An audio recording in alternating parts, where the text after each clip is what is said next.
వైష్ణవి గారు, నేను వెంకట్ ఇంటికి అండి. బేబీ తర్వాత మీరు నెక్స్ట్ మూవీ చేశారు, అది అంత సక్సెస్ కాలేదు. సో దీనిపైన ఎలాంటి కేర్ తీసుకున్నారు? అంటే ఒక హీరోయిన్కి నెక్స్ట్ ఒక ఫ్లాప్ పడ్డదంటే మళ్ళీ అవకాశాలు రావడం చాలా కష్టం కదా.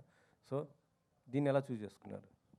సార్ అంటే సినిమా సక్సెస్ కాకపోవడం అది అంటే నేను అంత ఆలోచించే మెచ్యూరిటీ అంటే ఎక్స్పీరియన్స్ లేదు సార్ ఇంకా నాకు.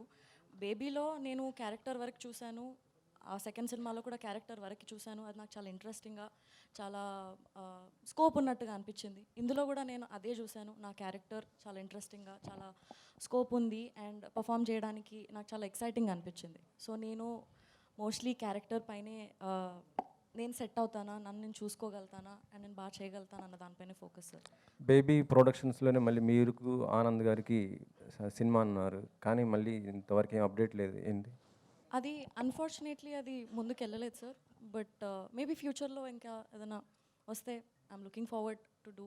I've always had a great experience working with them. So అంటే ఎస్కేఎన్ గారితో అంటే ఆ ప్రొడక్షన్తో అయితే మీకైతే ఇబ్బంది లేదు కదా?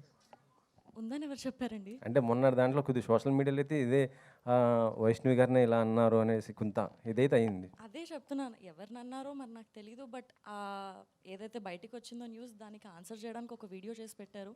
ఐ థింక్ దాంతో ఆన్సర్ వచ్చేసింది అనుకో.